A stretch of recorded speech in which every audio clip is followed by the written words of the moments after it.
Hello दोस्तों, मैं हूं अब्दुल रहमान।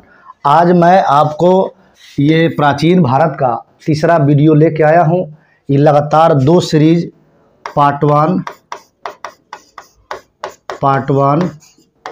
और पार्ट 2 के बाद ये पार्ट 3 है। ये पार्ट 3 है और पार्ट 3 भी समझ जाइए कि कम से कम 50 क्वेश्चन होगा, विथ डिस्कशन के साथ होगा। जिनको बिहार पुलिस, बिहार एसएससी जो सीजीएल का वैकेंसी आ रहा है, सीजीएल का बिहार का सीजीएल 4 आ रहा है, या दरोगा के हैं या बीपीएससी पीटी के हैं, उनके लिए रामबाण साबित होगा। खासकर जो हिस्ट्री रखे होंगे, टीचिंग में भी टीआरई 4 जो आ रहा है, उनके लिए रामबाण साबित होगा। आओ देखते हैं कि करके सब क्वेश्चन क्या कहता है ये। ठीक है, अब पहला प्रश्न देखते हैं कि जैन धर्म का पहला तीर्थंकर किसे माना जाता है। जैन धर्म का पहला तीर्थंकर किसे माना जाता है, यानी जैन धर्म का संस्थापक कौन थे, संस्थापक कौन थे। तीर्थंकर का शाब्दिक अर्थ होता है साधु, महात्मा, साधु या महात्मा। तो इसमें पहला तीर्थंकर जो थे यह ऋषभ देव थे। कौन थे? ऋषभ देव थे। और इसका संस्थापक भी ऋषभ देव ही थे। ऑप्शन नंबर 1 में है पार्श्वनाथ। ये कौन तीर्थंकर थे? तो यह 23वें तीर्थंकर थे। कौन तीर्थंकर थे? 23वें तीर्थंकर थे। महावीर स्वामी कौन तीर्थंकर थे? 24वें तीर्थंकर थे। महावीर स्वामी कौन तीर्थंकर थे? 24वें तीर्थंकर थे। अब अजीत नाथ ये भी तीर्थंकर थे, ये भी तीर्थंकर थे। इन सभी तीर्थंकरों में सबसे महत्वपूर्ण है महावीर स्वामी। सबसे महत्वपूर्ण है महावीर स्वामी। महावीर स्वामी जैन धर्म के प्रवर्तक थे, प्रवर्तक थे। इनका जन्म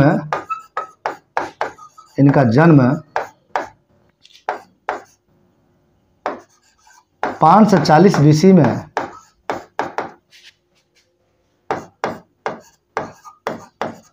कुंडग्राम वैशाली में हुआ। क्लियर? इन्हें ज्ञान की प्राप्ति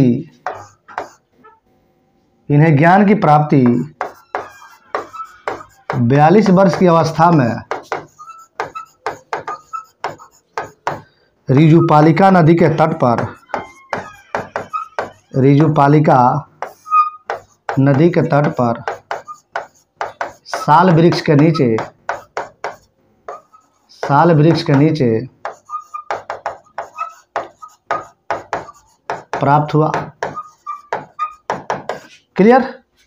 जन्म इनका 540 BC में हुआ था, मृत्यु इनका 468 BC में हुआ था। बाकी और महावीर स्वामी से संबंधित जो पहला वीडियो था उसको देख लीजिएगा बढ़िया से, कि प्रथम जैन संगति कहाँ हुई, द्वितीय जैन संगति कहाँ हुई, प्रथम जैन संगति में अध्यक्ष कौन थे, द्वितीय जैन संगति में अध्यक्ष कौन थे, और किनके साथ यह घर त्यागे अपने बड़े भाई नंदीवर्धन की आज्ञा लेकर। ये सब फर्स्ट पार्ट में हम बताए हैं। और नेक्स्ट देखते हैं अगला प्रश्न क्या है। जैन दर्शन के अनुसार जीन शब्द का क्या अर्थ होता है? जीन शब्द का अर्थ क्या होता है? जीन वीडियो सुमित स्वामी विजेता संयोग्य।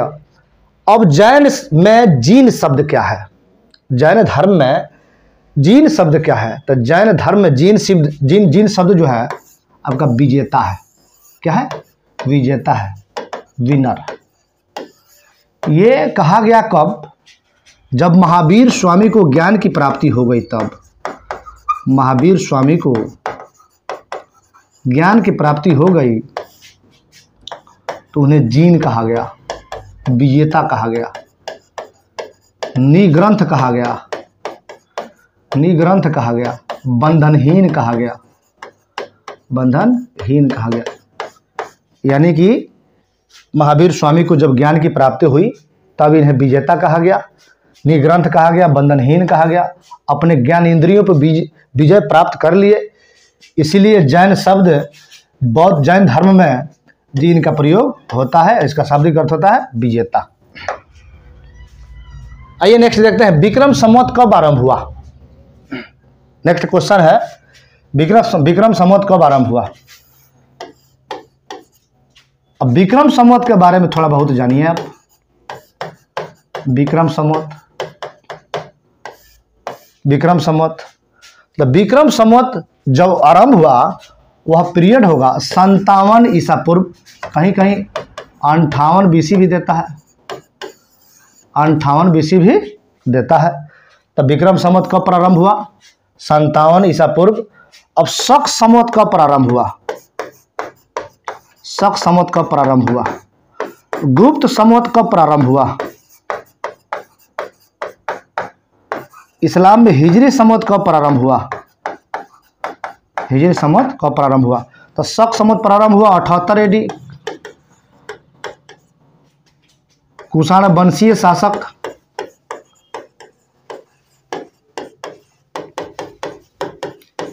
कनिष्क के द्वारा। गुप्त संवत प्रारंभ हुआ 319 BC, 319 AD, सॉरी, चंद्रगुप्त प्रथम के द्वारा, गुप्त वंशीय शासक।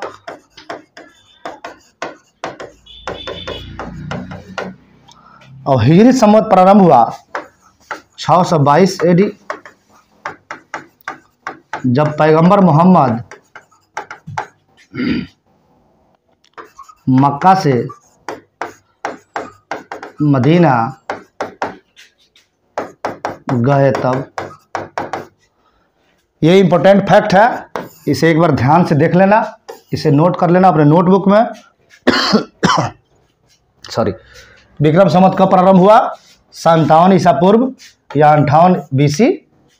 कहीं 57 देता है, कहीं 58 देता है, कोई दिक्कत नहीं है। आओ नेक्स्ट देखते हैं,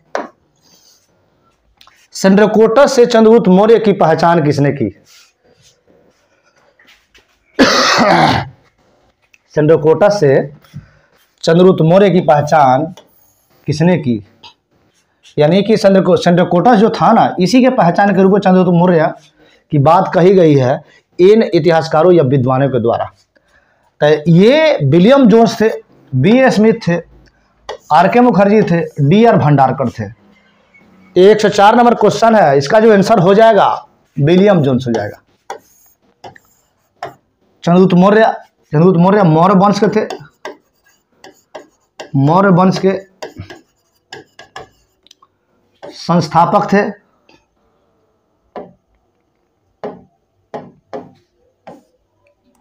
मौर्य वंश के संस्थापक थे। चंद्रगुप्त मौर्य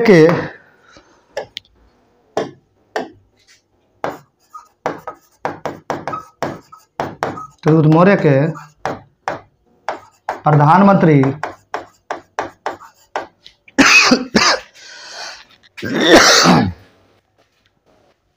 सॉरी चाणक्य थे। कौन थे, चाणक्य थे। इनका समय काल कब से कब तक रहेगा, 323 BC से 298 BC। इनके समय में मेगास्थनीज नामक राजदूत आया था। इसकी जो एक प्रमुख पुस्तक है वह हिंदी का, इसमें मौर्यकालीन चर्चा है। क्लियर, इसका आंसर जो हो जाएगा विलियम जोन्स हो जाएगा। और नेक्स्ट देखते हैं, भारत में जैन धर्म का संस्थापक कौन है? भारत में जैन धर्म का संस्थापक कौन है?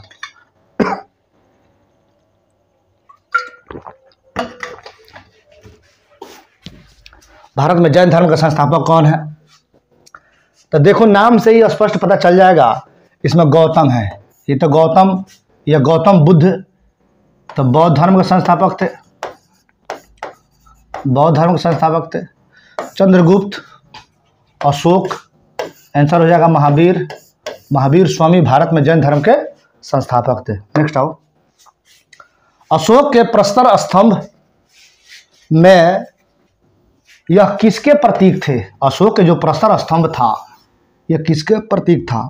राजनीतिक व्यवस्था का, धर्म का, अर्थव्यवस्था का, प्रशासन का? तो इसका आंसर हो जाएगा धर्म का। क्लियर? धर्म का हो जाएगा। अशोक के प्रस्तर स्तंभ किसके प्रतीक थे? धर्म के प्रतीक थे। नेक्स्ट आओ देखते हैं, निम्नलिखित में से किसने इंडिका लिखी थी? कौन सी पुस्तक इंडिका लिखी थी जिसमें मौर्य राजवंश के शासन के समय के भारत का वर्णन मिलता है? अभी बताए थे इंडिका किसने लिखी थी? मेगास्थनीज ने लिखी थी। किसने लिखी थी? मेगास्थनीज ने लिखी थी। नेक्स्ट आओ, निम्नलिखित में से किसे भारत का नेपोलियन कहा जाता है? बहुत फेमस क्वेश्चन है, VVI क्वेश्चन है, लगभग किसी भी एग्जाम में एक क्वेश्चन ये पूछता है। अब देखो किसे भारत का नेपोलियन कहा जाता है? अब देखो चंद्रगुप्त प्रथम, चंद्रगुप्त प्रथम को वास्तविक संस्थापक कहा जाता है गुप्त वंश का। वास्तविक संस्थापक गुप्त वंश का। चंद्रगुप्त द्वितीय को, ये भी गुप्त वंशीय राजा थे।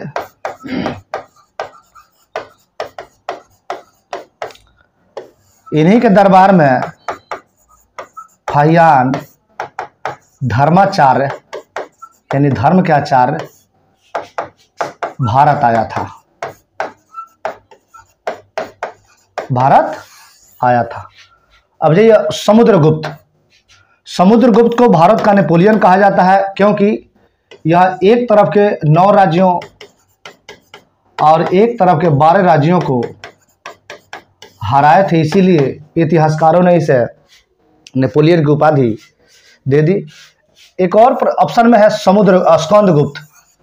स्कंदगुप्त के बारे में कहा जाता है इसने हूणों को पराजित किया। हूणों को पराजित किया। हूण आक्रमणकारी थे और हूणों को पराजित करने का श्रेय जाता है स्कंदगुप्त को। तो इसका आंसर क्या हो जाएगा? भारत का नेपोलियन किसे कहा जाता है? समुद्रगुप्त को। नेक्स्ट आओ देखते हैं, गुप्त वंश के अंतिम स्वीकृत सम्राट कौन थे? तो गुप्त वंश के अंतिम स्वीकृत सम्राट विष्णुगुप्त थे। ऑप्शन से ही छांटो, ऑप्शन से पहले छांट दीजिएगा तो बेहतर होगा। अशोक किस धर्म का था? मौर्य वंश के। अशोक के बारे में तो हम लोग देखबे किए थे। बिंबिसार किस वंश का था? हर्यक वंश के। समुद्रगुप्त किस वंश के थे? गुप्त वंश के। लेकिन इसमें विष्णुगुप्त जो होंगे यह अंतिम स्वीकृत सम्राट थे। क्लियर? प्रथम शासक अगर पूछेगा, प्रथम गुप्त वंश के शासक कौन थे? तो श्रीगुप्त थे। श्रीगुप्त थे, जिनका टाइम पीरियड 240 से लेकर 280 AD तक था। क्लियर? अंतिम शासक अगर पूछेगा तो विष्णुगुप्त थे। इसी में एक राजा थे कुमारगुप्त प्रथम। कुमारगुप्त प्रथम, जिसने बिहार में नालंदा विश्वविद्यालय की स्थापना की। बिहार में नालंदा विश्वविद्यालय की स्थापना कुमारगुप्त प्रथम ने की। इसका आंसर जो हो जाएगा विष्णुगुप्त हो जाएगा। आओ नेक्स्ट देखते हैं, अगला प्रश्न क्या है। गुप्त युग में भूमि राजस्व की दर क्या थी? भूमि राजस्व यानी कि भूमि का जो टैक्स लगता था वह कितना होता था? उपज का छठा भाग होता था। उपज का 1/6 भाग गुप्त वंश में भूमि राजस्व की दर थी। नेक्स्ट आओ देखते हैं। सातवाहनों की राजधानी अवस्थित थी। सातवाहन वंश, सातवाहन वंश, सातवाहन वंश की स्थापना सिमुक ने किया। राजधानी 2 जगह थी, प्रतिष्ठान या अमरावती। प्रतिष्ठान या अमरावती, इसमें ऑप्शन में है अमरावती है। एक और बात है कि सातवाहन वंश का सबसे प्रतापी शासक कौन हुआ? सबसे प्रतापी शासक कौन हुआ? उसका नाम था गौतमी पुत्र सातकर्णी। क्या?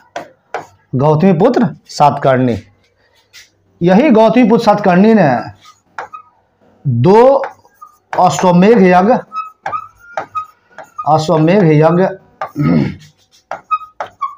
एवं 1 राजसु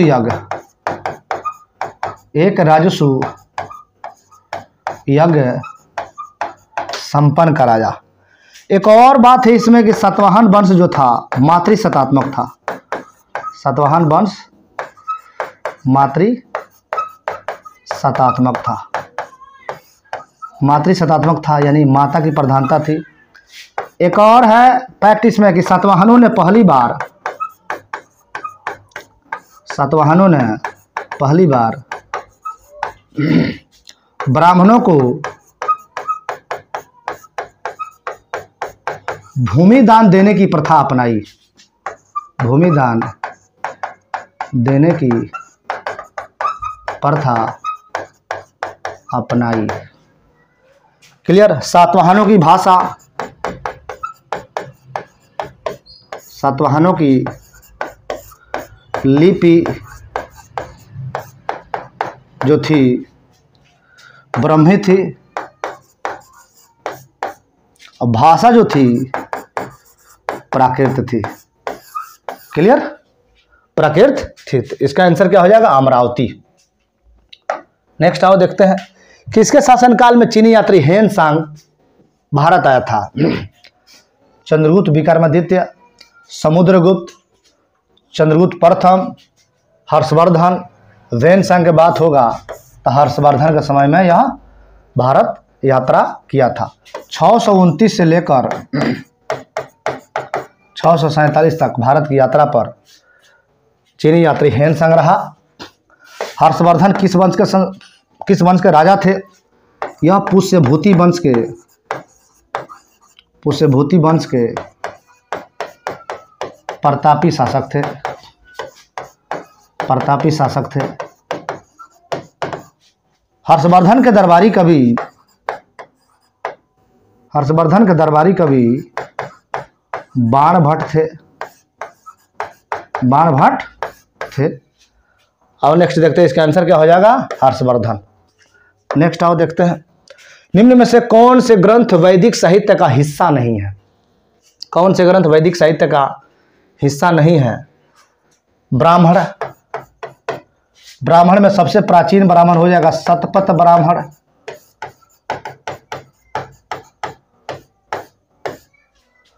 उपनिषद का शाब्दिक अर्थ होता है गुरु के समीप बैठकर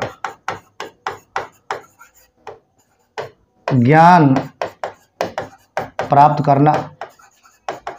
कितना उपनिषद है वो? 108 उपनिषद है।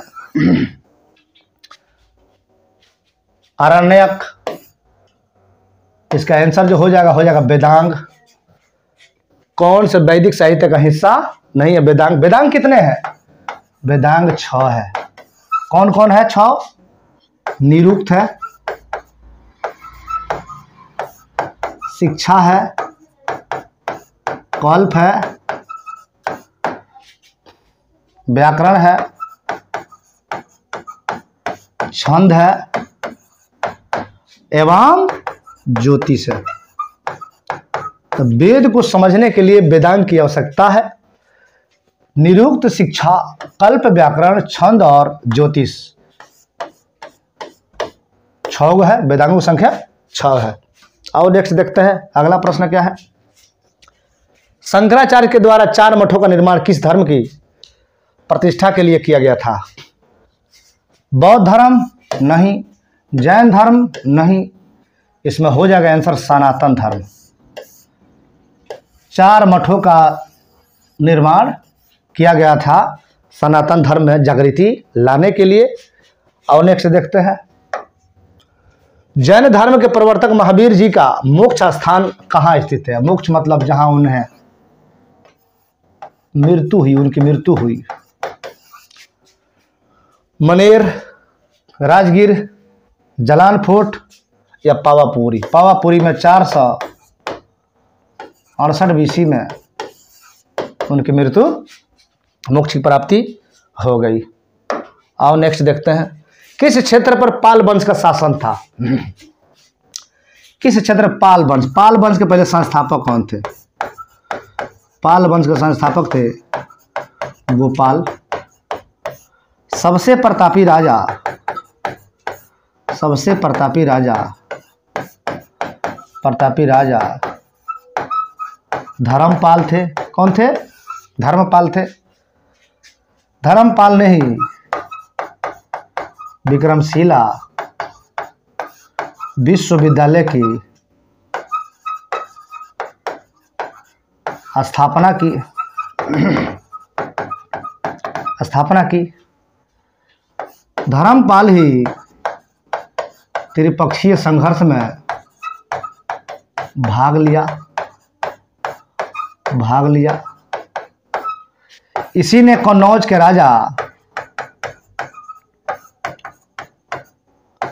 राजा चक्रा युद्ध को हराया और अपने संरक्षण में वहां के राजा बनाया। तो पूछ रहा है प्रश्न कि पाल वंश का शासन कहाँ था? बिहार था, बिहार बंगाल था। अब नेक्स्ट देखते हैं अगला क्या है। दूसरी जैन सभा का आयोजन कहाँ किया गया? तो एक बात जानो, प्रथम जैन सभा का आयोजन कहाँ किया गया? प्रथम जैन सभा का आयोजन कहाँ किया गया? तब ना दूसरी होगा जी।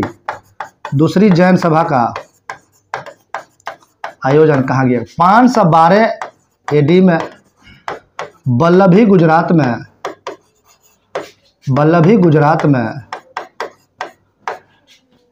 क्षमा श्रवण के नेतृत्व में किया गया। पहला कहाँ किया गया? पाटलिपुत्र। किसके संरक्षण में? स्थूलभद्र के संरक्षण में। कब किया गया? 312 BC के आसपास। 312 BC के आसपास किया गया। क्लियर? यह है कि कहाँ किया गया दूसरी जैन सभा का आयोजन? कहाँ गया? वल्लभी गुजरात में। और नेक्स्ट देखते हैं अशोक ने अपने क्षेत्र में सामाजिक समस्याओं को हल करने के लिए किसे नियुक्त किए थे या किसे नियुक्त किया? न्यायाधीश, समाहर्ता, धम्महमत, अमात्य। जिसका आंसर जो हो जाएगा धम्महमत, यानी कि अपने क्षेत्र में सामाजिक समस्याओं को दूर करने के लिए, हल करने के लिए धम्महमत की नियुक्ति अशोक ने की थी। पहला वीडियो देख लेना, अशोक के बारे में कंप्लीट जानकारी आपको हो जाएगी। हालांकि देख लो थोड़ा बहुत। अशोक मौर्य वंश से संबंधित थे।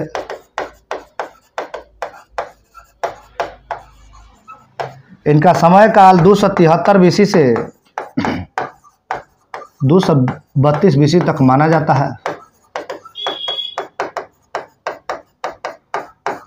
है। ये 261 BC में कलिंग के युद्ध किए और इसके बाद से भेरी घोष की जगह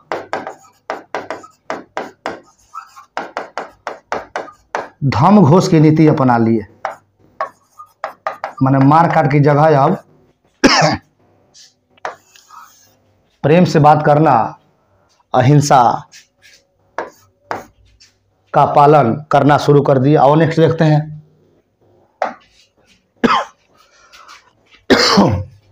सूती वस्त्र का साक्ष्य प्राप्त हुए हैं कहां से?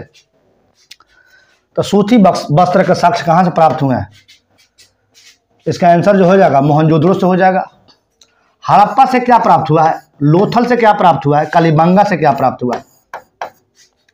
कलिबंगा से प्राप्त हुआ है कांच की चूड़ियां, कांच की चूड़ियां। हड़प्पा से क्या प्राप्त हुआ? स्वास्तिक चिन्ह, स्वास्तिक चिन्ह। R37 कब्रिस्तान पद्धति।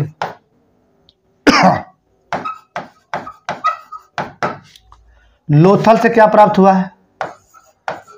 सावधान, मैंने जोड़े में 100 को दफनाना, जोड़े में 100 को दफनाया गया। और क्या प्राप्त हुआ है लोथल से? धान की भूसी। इसे क्या कहा गया है? मुर्दों का नगर।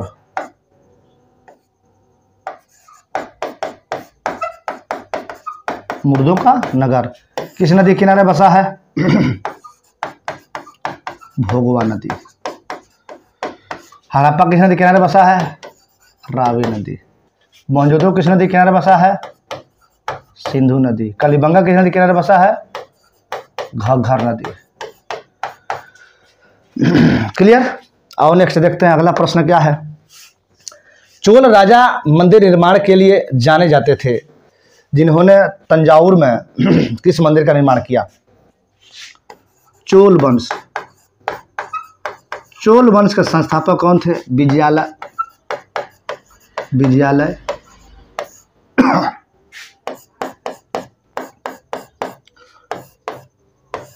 मूर्ति निर्माण शैली के लिए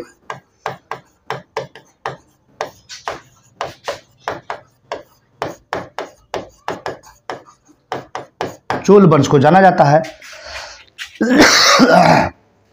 मूर्ति निर्माण शैली के लिए चोल वंश को जाना जाता है, जिसमें नटराज पद्धति है। इसी वंश के एक राजा थे बृहदेश्वर। बृहदेश्वर में, इसी वंश के एक राजा थे बृहदेश्वर में राज प्रथम ने एक मंदिर का निर्माण कराया। उसी के बारे में पूछ रहा है कि चोल राजा मंदिर निर्माण के लिए जाने जाते थे, तंजावुर में किस मंदिर का निर्माण किया था? तो तंजावुर में जो था बृहदेश्वर का निर्माण किया था, यह किया था राज प्रथम ने। राज प्रथम ने चोल राजा। दिलवाड़ा कहाँ है? राजस्थान। लिंगराज मंदिर कहाँ है? उड़ीसा। ययाति केसरी ने इस मंदिर का निर्माण किया था। नेक्स्ट आओ देखते हैं, कनिष्क किस वंश का महान राजा था? कनिष्क जो था वह कुषाण वंश का महान राजा था। कनिष्क 2 शाखा में था। कुषाण वंश की 2 शाखा थी। एक था कडफिसा शाखा, दूसरा था कनिष्का शाखा।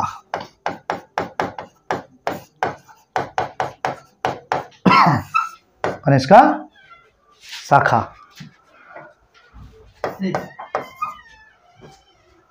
अब कनिष्क किस वंश का महान राजा था? कुषाण वंश के महान राजा थे। इन्हीं ने 78 AD में शक संवत की शुरुआत की।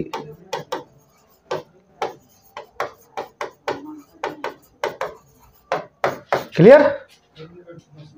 आओ नेक्स्ट देखते हैं, निम्न में से उस राज्य का नाम बताएं जो चंद्रगुप्त प्रथम को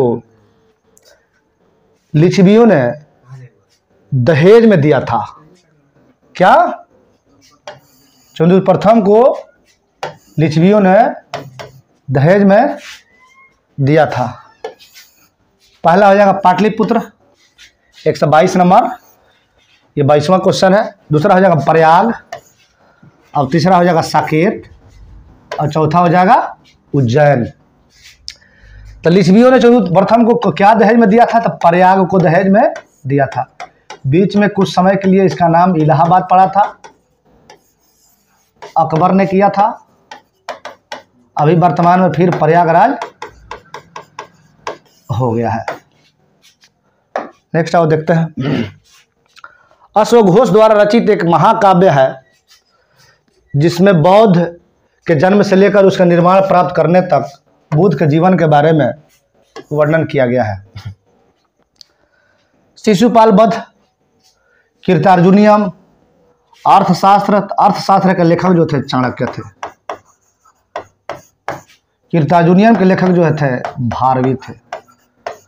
अब बच क्या गया इसमें? बस बुद्ध चरित। तब बुद्ध चरित में कहा गया है कि अश्वघोष बुद्ध चरित में कहा गया कि अश्वघोष के द्वारा रचित एक महाकाव्य है जिसमें बुद्ध के जन्म से लेकर निर्वाण तक बुद्ध के जीवन के बारे में बताया गया है। और नेक्स्ट देखते हैं। किस काल या युग में पत्थर के औजार सबसे पहले पाए गए थे? ये तो तय है कि पाषाण काल में पाए गए, लेकिन किस पाषाण काल में पाए गए? तो पाषाण काल का भी 3 भाग होता है। पूरा पाषाण काल,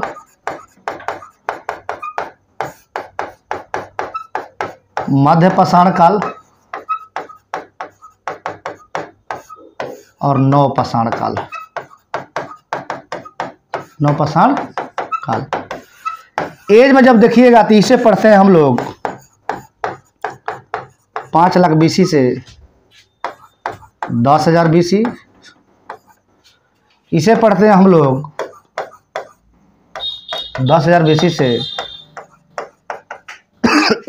6,000 BC।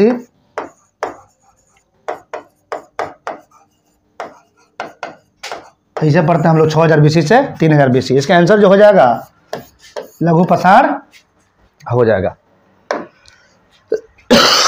और नेक्स्ट देखते हैं। तनाख किस धर्म संप्रदाय का एक पवित्र ग्रंथ है? तनाख नाम से ही देखो, ये थोड़ा सा नाम अल्टर है। तनाख किस धर्म संप्रदाय का एक पवित्र ग्रंथ है? कन्फ्यूशियस धर्म, या कहाँ इसके लोग पाए जाते हैं सबसे अधिक? जापान में। ताओ धर्म जापान एवं चीन में।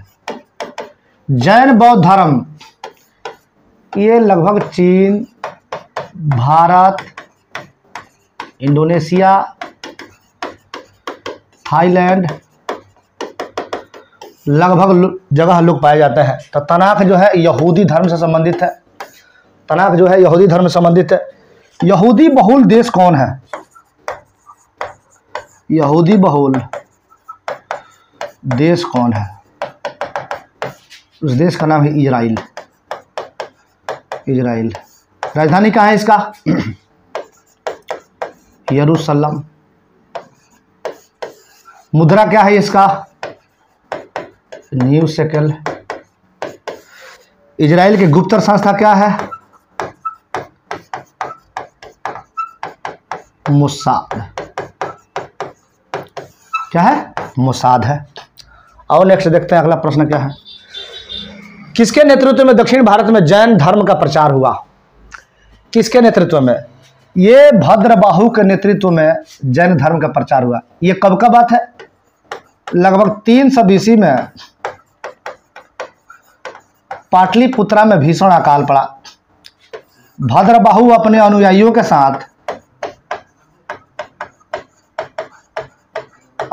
साथ श्रवण बेलगोला चले गए।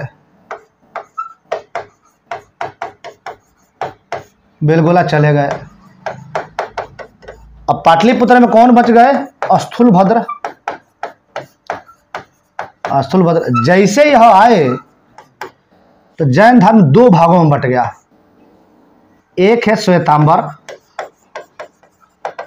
और दूसरा है दिगंबर। ये श्वेत वस्त्र धारण करने वाले स्थूलभद्र,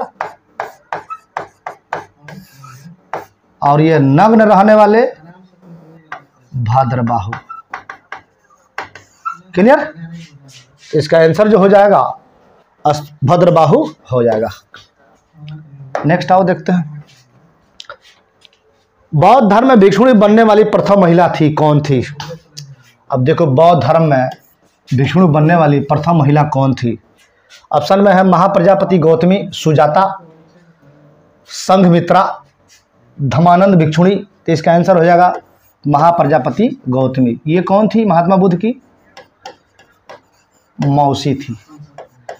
इनका पालन पोषण या लालन पालन इन्हीं के द्वारा किया गया, इन्हीं के द्वारा किया गया। महात्मा बुद्ध की यह वी माता थी। क्लियर? नेक्स्ट देखते हैं। कौन सा कुषाण शासक इतिहास में बौद्ध धर्म के महान संरक्षक के रूप में प्रसिद्ध है, जिन्होंने चतुर्थ बौद्ध संगति का भी आयोजन किया था? अब प्रश्न आता है कि सर ये चतुर्थ बौद्ध संगति का आयोजन कब हुआ? चतुर्थ बौद्ध संगति का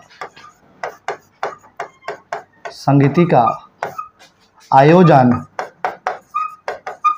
कब हुआ? तो 98 AD या प्रथम शताब्दी। क्लियर? ये कहाँ हुआ? कुंडलबन, कश्मीर। राजा कौन थे? कनिष्क। अध्यक्षता किसने की? वसुमित्र, या उपाध्यक्ष जो थे इसमें अश्वघोष थे। कौन थे? अश्वघोष थे। क्लियर हो गया होगा? चतुर्थ बौद्ध संगति का भी आयोजन किया था। राजा कौन था? कनिष्क। आओ नेक्स्ट देखते हैं। चंद्रगुप्त मौर्य के दरबार में यूनानी राजदूत मेगास्थनीज को किसने भेजा था? इसे किसने भेजा था? तो चंद्रगुप्त मौर्य के दरबार में यूनानी राजदूत मेगास्थनीज, ये सेल्यूकस निकेटर का राजदूत था। सेल्यूकस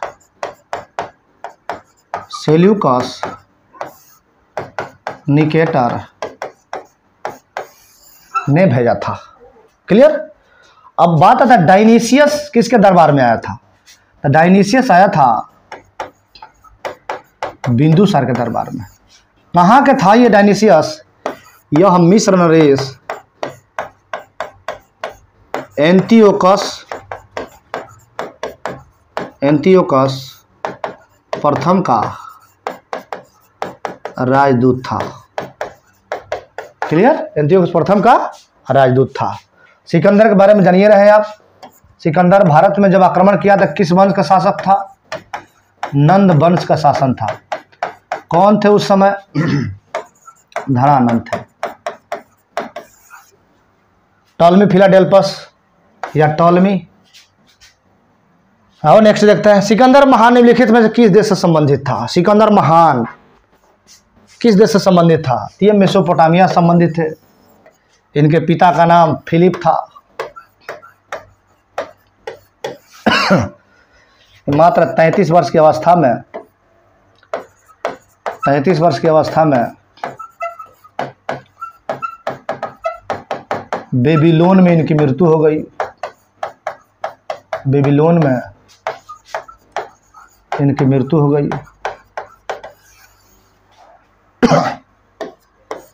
आओ नेक्स्ट देखते हैं। महायान शब्द किस धर्म से संबंधित है? महायान शब्द जो है आपका यह धर्म हो जाएगा बुद्ध धर्म। ये जो भारत का मैप है, ये कर्क रेखा है। ये वाला क्षेत्र महायान शाखा का था, ये वाला क्षेत्र हीनयान शाखा के था। क्लियर? आओ नेक्स्ट देखते हैं। सॉरी, जैन धर्म के संस्थापक कौन थे? जैन धर्म के संस्थापक कौन थे? अभी बताया हूं मैं, जो पहले प्रश्न या दूसरा था उसमें पूरा जैन धर्म के बारे में बताया है। संस्थापक जब हो जाएगा तो ऋषभदेव हो जाएगा। पहले तीर्थंकर थे, महावीर स्वामी 24वें तीर्थंकर थे। पार्श्वनाथ 23वें तीर्थंकर थे। क्लियर? आओ नेक्स्ट देखते हैं।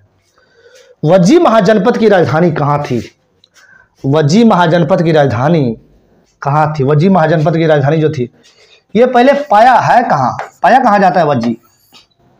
ये बिहार में है। कहाँ है? बिहार में।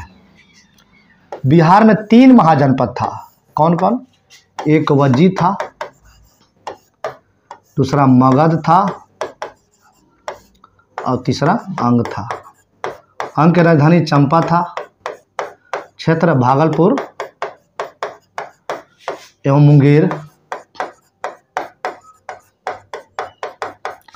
मगध का राजधानी कहाँ थी? राजगृह या गिरिब्रज। क्षेत्र पटना व गया। वज्जी की राजधानी कहाँ थी? वैशाली। क्षेत्र वैशाली ही। क्लियर? तो वज्जी महाजनपद की राजधानी कहाँ थी? वैशाली थी। पाटलिपुत्र कहाँ की राजधानी थी? मगध का ही राजधानी था। मगध का ही राजधानी था। उदयन ने बनाया था इसे। उदयन ने पाटलिपुत्र बनाया था। चंपा अंग की राजधानी थी। कौशल की राजधानी कहाँ था? श्रावस्ती था। कोई डाउट होगा तो बोलना, एकदम क्लियर कट सब जा रहा है। क्लियर? आओ देखो, निम्नलिखित में से कौन सा राजा हर्षवर्धन के संदर्भ में सही नहीं है? कौन सा राजा हर्षवर्धन के संदर्भ में सही नहीं है? कौन सा राजा? हर्षचरित हर्षवर्धन पर रचित एक जीवनी है। कौन सा वाक हो जाएगा ये? राजा हटाओ। निम्नलिखित में से कौन सा वाक हर्षवर्धन के संदर्भ में सही नहीं है? हर्षचरित हर्षवर्धन के एक रचित जीवनी है। सही है, ये सही है।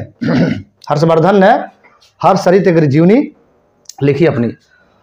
हर्षवर्धन के दरबार में दरबारी कवि हरिसेन थे। ये भी सही है, दरबारी कवि थे हरिसेन। वेन-सांग काफी समय के लिए हर्ष के दरबार में रहे। वेन-सांग काफी समय के लिए हर्षवर्धन के दरबार में रहे। हाँ भाई, 629 से 647 तक रहे। बहुत समय तो हो ही गया। लगभग 1400 वर्ष पूर्व हर्षवर्धन ने शासन किया था ना। गड़बड़ है, ये गलत हो जाएगा। 606 से लेकर 647 तक हर्षवर्धन ने शासन किया। तो इसका आंसर जो हो जाएगा, एक यही गड़बड़ है, बाकी 3 को यह सही है। सही नहीं है तो इसका आंसर ऑप्शन नंबर डी हो जाएगा। आओ नेक्स्ट देखते हैं। अजंता गुफा का चित्र भारत में के स्वर्ण युग के प्रमाण है? किसके स्वर्ण युग के प्रमाण है? ये बौद्ध धर्म के स्वर्ण युग के प्रमाण है। अजंता गुफा का निर्माण किसने किया था? गुप्तों ने। किसने? गुप्तों ने। नेक्स्ट आओ। निम्नलिखित में से किस मौर्य शासक ने कलिंग पर विजय प्राप्त की थी?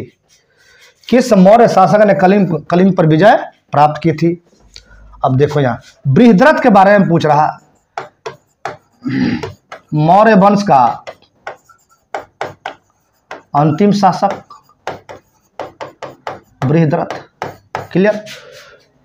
चंद्रगुप्त मौर्य के बारे में पूछ रहा है। यह मौर्य वंश के संस्थापक बिंदुसार, चंद्रगुप्त मौर्य के बेटे अशोक, बिंदुसार के बेटे। यानी कि स्पष्ट हो गया, चंद्रगुप्त मौर्य संस्थापक, उसके बाद बिंदुसार, उसके बाद अशोक उसके बाद जालौक, संप्रीति, उसके बाद लास्ट में बृहद्रथ। विजय पर, कलिंग पर विजय प्राप्त की थी अशोक ने। कब कलिंग विजय हुआ था? 261 बीसी में। क्लियर? 261 बीसी में हुआ था। आओ नेक्स्ट देखते हैं। समुद्रगुप्त की माता निम्नलिखित में से किस गण से संबंधित थी? समुद्रगुप्त की माता निम्नलिखित में से किस गण से संबंधित थी? तो आंसर हो जाएगा लिच्छवी गण। लिच्छवी गण। कोलीय वंशीय कौन थी? बुद्ध की माता। बुद्ध की माता। शाक्य कुल के कौन थे? महात्मा बुद्ध। ज्ञात्री कुल के कौन थे? ज्ञात्री कुल के महावीर स्वामी। महावीर स्वामी। वज्जी महाजनपद है। वज्जी की राजधानी वैशाली, क्षेत्र भी वैशाली हो जाएगा। नेक्स्ट आओ। ऋग्वेद में किस पशु को अधन्य कहा गया है? ऋग्वेद में किस पशु को अधन्य कहा गया है? गाय को कहा गया है, अधन्य कहा गया है। गाय के बारे में कहा जाता है गविष्टि शब्द का प्रयोग किया गया है। गविष्टि शब्द का प्रयोग गाय के लिए किया गया है। इसका अर्थ यह होता है कि ऋग्वेद में पशुपालन प्राथमिक व्यवसाय था। क्या था? प्राथमिक व्यवसाय था एवं कृषि सेकंड या द्वितीयक व्यवसाय था। बताया जाता है कि जिसके पास ज्यादा गाय हैं, जिसके पास ज्यादा गाय थी वह उतना ही अमीर था। वह उतना ही अमीर था। गाय को मारे जाने पर फांसी या प्राण की दंड दिया जाता था। मृत्यु दंड भी दिया जाता था गाय को मारे जाने पर। मृत्यु दंड देने का प्रावधान था। कब? ऋग्वेद में। ऋग्वेद कब से कब तक? 1500 बीसी से 1000 बीसी तक। इस समय आयरन का प्रयोग प्रारंभ नहीं हुआ था। आयरन प्रयोग में नहीं था, लेकिन जैसे ही 1000 बीसी के आसपास स्टार्टिंग हुआ उत्तर वैदिक काल, तो तुरंत आयरन का खोज हुआ, लोहे का खोज हुआ और पशुपालन के स्थान पर प्राथमिक व्यवसाय कृषि हो गया और द्वितीयक व्यवसाय पशुपालन हो गया। पशुपालन हो गया। ठीक है, आओ नेक्स्ट देखते हैं। बृहद संहिता के अनुसार सेंट माउथ परफ्यूम और बाथ पाउडर बनाने की प्रक्रिया को क्या कहते हैं? गंधयुक्ली। गंधयुक्ली कहते हैं इसको। 4वीं शताब्दी ईसा पूर्व मगध की राजधानी कहाँ थी? 4वीं शताब्दी पूर्व मगध की राजधानी कहाँ थी? देखो नाम से ही स्पष्ट है, वाराणसी तो होगा नहीं, पाटलिपुत्र होगा नहीं। 4वीं शताब्दी की पूछ रहा है। 4वीं शताब्दी में मगध की राजधानी कहाँ थी? तो इसका आंसर जो हो जाएगा वह हो जाएगा या तो पाटलिपुत्र होगा नहीं तो राजगीर होगा। आप देखो इसमें थोड़ा सा देखना, ये 6वीं शताब्दी में थी। ये 6वीं शताब्दी में थी। एक मिनट रुक जाना।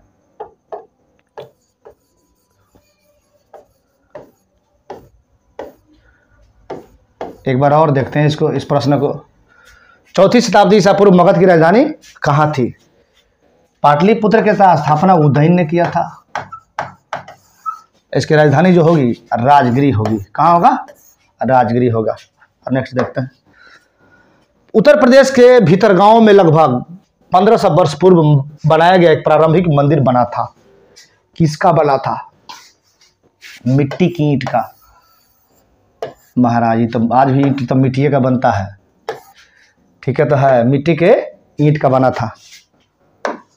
नेक्स्ट है कि अनेकांतवाद निम्नलिखित में से किस क्रोध सिद्धांत एवं दर्शन है। तो अनेकांतवाद जो है ये जैन धर्म का है, जैन धर्म का है, तो जैन मत होगा, जैन मत होगा।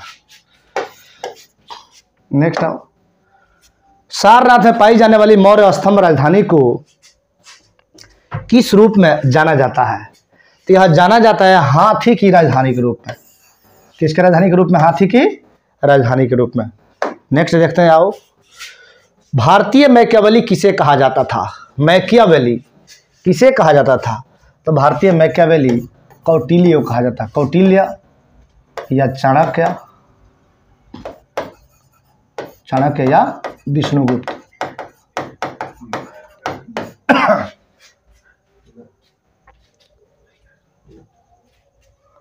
कौटिल्य, चाणक्य या विष्णुगुप्त। और नेक्स्ट देखते हैं, विशाखदत्त है, ये मुद्रा राक्षस के लेखक है। मुद्रा राक्षस के लेखक एक पुस्तक है प्राचीन भारत के। चौदुत मौर्य है, मौर्य वंश के शासक हैं, मौर्य वंशीय राजा है, प्रथम मौर्य वंश का स्थापना किया था। मेगास्थनीज राजदूत थे, इनकी पुस्तक है इंडिका।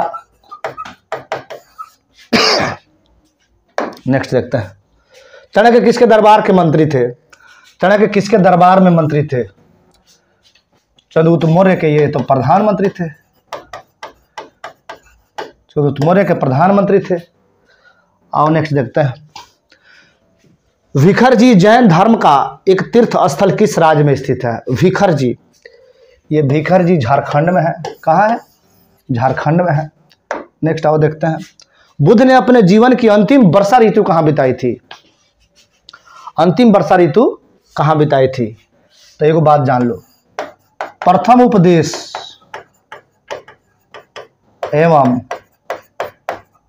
अंतिम वर्षा ऋतु दोनों सारनाथ में होगा। कहाँ होगा? दोनों सारनाथ में होगा। प्रथम बौद्ध समिति का आयोजन हुआ था, तो प्रथम बौद्ध समिति का आयोजन जो हुआ था, बताए भी थे, अनिरुद्ध के शासनकाल में। अनिरुद्ध तो कोई रोजा नहीं है। बिंबिसार का शासनकाल में नहीं हुआ। उदयभद्र के शासनकाल में, बिंबिसार के शासनकाल में, दोनों कट जाएगा। अजातशत्रु के शासनकाल में हुआ था। कब हुआ था? 483 BC में।